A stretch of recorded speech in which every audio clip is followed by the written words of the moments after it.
આ પ્રશંસા સાંભળી નારદ મુનિ આનંદમાં આવી ગયા.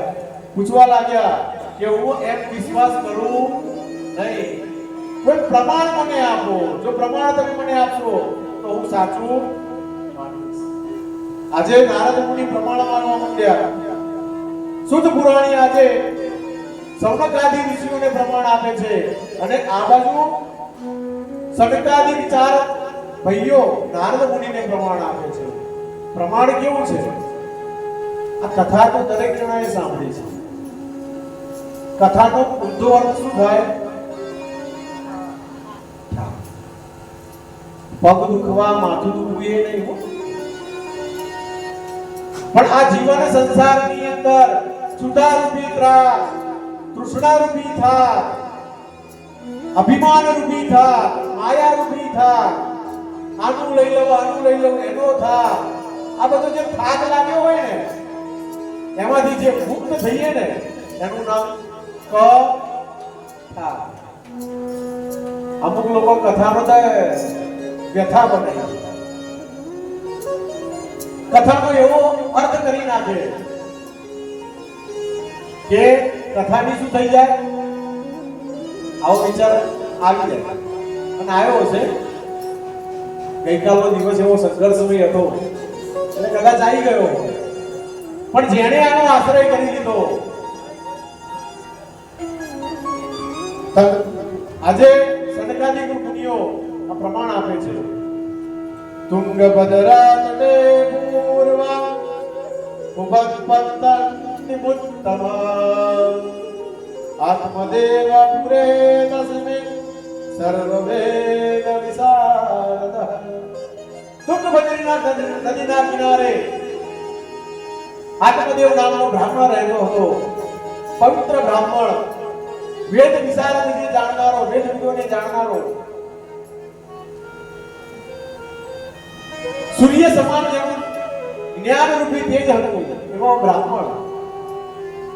સંપત્તિવાન હતો, ધનવાન હતો, ઘણી બધી સંપત્તિ હતી, શેર માટીની કોટ હતી. ઘરે જાય, કોઈ પૂજા વિધિ કરવા ગયો હોય, પોતાના ઘરે જાય એની પાછું યાદ આવે કે બધું કોને ખવડાવીશ, આ સંપત્તિ કોના માટે? સંતાનનું દુઃખ એને હેરાન કરવા લાગ્યું. એક દિવસ એ એટલો બધો દુઃખની અંદર ડૂબી ગયો કે જ્યાં નદી હતી ત્યાં આગળ જઈ પોતાનો મૃત્યુ કરવાનો એને નિર્ણય કરી લીધો કે હું આજે પોતાનો જીવ હું ત્યજી દઈશ. એક ઝાડ નીચે બેઠો બેઠો રડતો હતો કે ભગવાન આટલું બધું આપ્યું, થોડું આપી દીધું હોત તારું શું જાત. આજે ભગવાનની ભૂલો કાઢે છે. જે નિત્ય ભગવાનની પૂજા કરનારો વ્યક્તિ છે આજે એ જ ભગવાનના ભૂલો કાઢી રહ્યો છે. બેઠો બેઠો રડતો હતો. ત્યાં આગળ એક સાધુ સંત મહારાજ નીકળ્યા. આ રડવાનો અવાજ સાંભળ્યો એટલે સાધુને એવું થયું કે નક્કી કોઈ ભગવાન માટે થઈને રડતો હશે, ભગવાનની પ્રાપ્તિ કેવી રીતે થાય એના માટે થઈને રડતો હશે.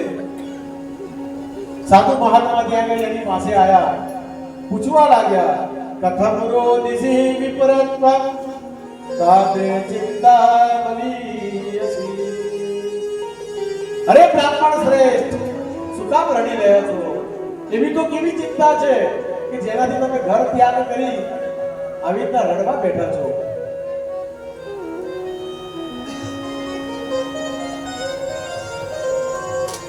બ્રાહ્મણ કહેવા લાગ્યો પ્રજા દુઃખેન રોદિસી. અરે સન્યાસી મહારાજ, મારી પાસે ધન દોલત બધું છે પણ શેર પ્રજા દુઃખેન, શેર માટેની ખોટ છે.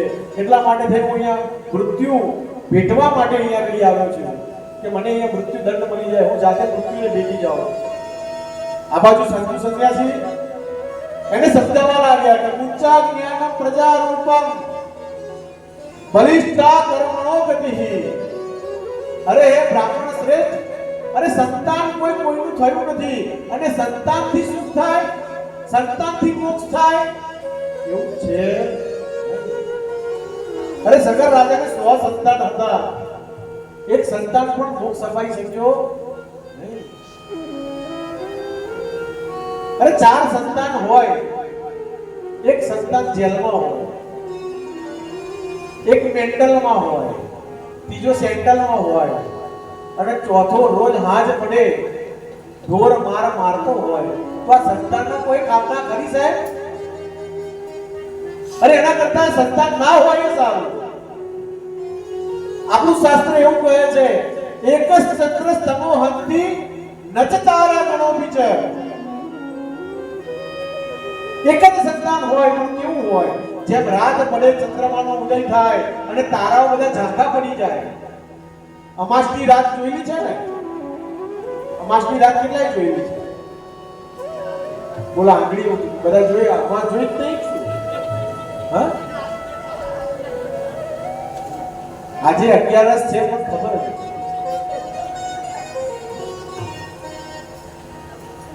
ભૂખ લાગી છે મને ખબર નથી, પણ આ ભૂખ, આ ક્ષુધા, આ ભક્તિ નામ રૂપી ભગવાનના નામ રૂપી જો આ પાન કરી લીધું તો જીવનની ભૂખમાંથી આપણે છૂટી જઈશું સાહેબ. મારી પાસે અધિકાર છે કે હું કથાને શોર્ટ ફોર્મ કરીને 5 મિનિટની અંદર પૂરી કરી હું સમય સાથે ઊભો થઈ શકું, પણ સાહેબ કોને ખબર અહીંથી આ વ્યાસપીઠ ઉપરથી ઉતર્યો બહાર ગયા પછી શું થશે ખબર છે? સમય મળ્યો છે, આજે લાભ મળ્યો છે તો આ તક લઈ લ્યો. એક કહેવત છે, તક જાય છે, તક જાય છે, તક લઈ લ્યો, તક લઈ લ્યો. જો આ તક નીકળી ગઈ, આ કથા કાલે હું નહીં કરી શકું, આજની કથા હું કાલે નહીં કરી શકું, આજે જે કથા કરવી છે મારા આજે જ થશે, હું કાલે નહીં કરી શકું, તો આની અંદર હું લોભ ના કરું.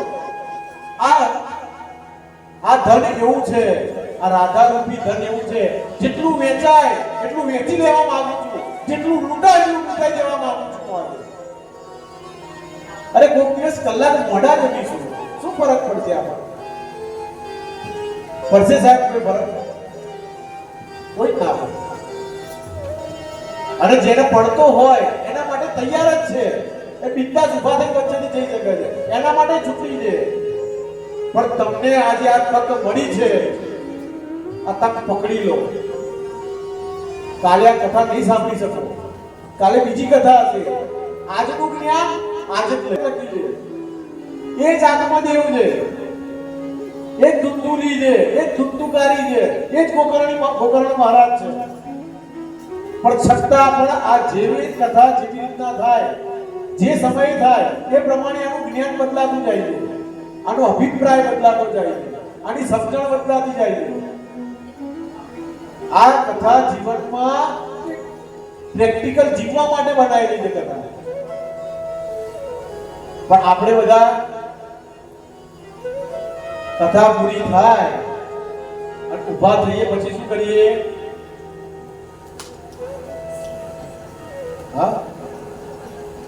આ કથાઓ ઉતારવી પડશે.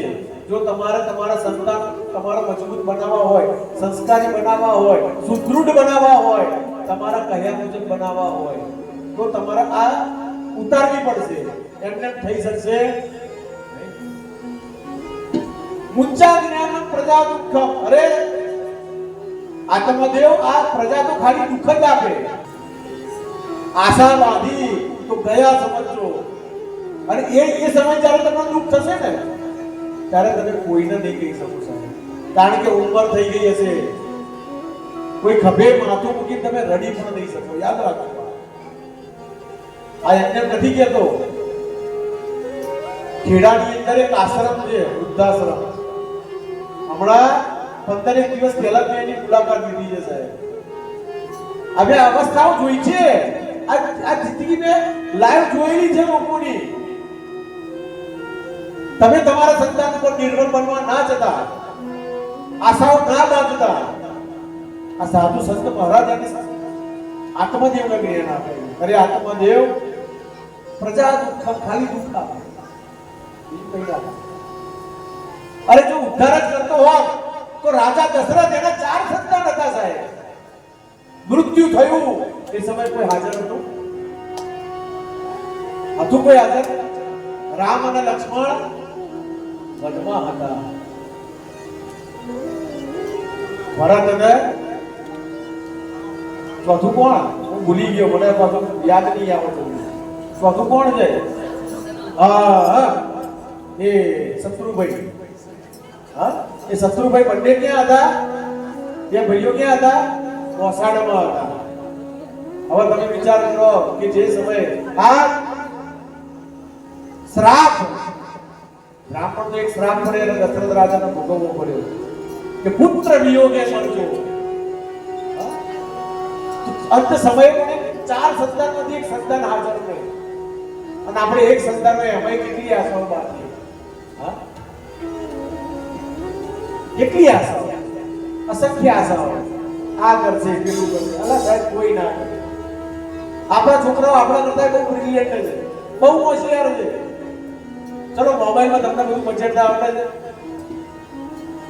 કોઈ નાના કે હાથમાં મોબાઈલ આપો, તમને નહીં આવડે તો શું એ બ્રિલિયન્ટ નથી? હોશિયાર નથી? છે ને? તો એની પાસે આશાઓ રખાય? સમય બદલાઈ ગયો છે.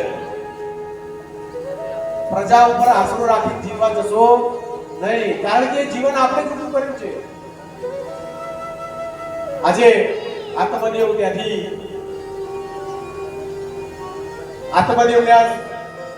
શરૂઆત સંન્યાસી એમની દેખાવો જોઈ. અરે આત્મદેવ સપ્ત જન્મા વધી ચૈવ પુત્ર નહીં વચનૈવ. અરે આત્મદેવ તું આ જન્મની તો શું વાત કરે છે સાહેબ? તારા તો 7 જન્મની અંદર તારે સંતાન નથી. આ સાંભળતાની સાથે જ આત્મદેવ પોત મૂકી રડવા લાગ્યો. સંન્યાસીના પગ પકડી લીધા, માથું પર ચડવા લાગ્યો. તમે મને સંતાન આપો, નહીં તો હું તમારા ચરણોની અંદર મૃત્યુ પામી જઈશ. અને બ્રહ્મ હત્યા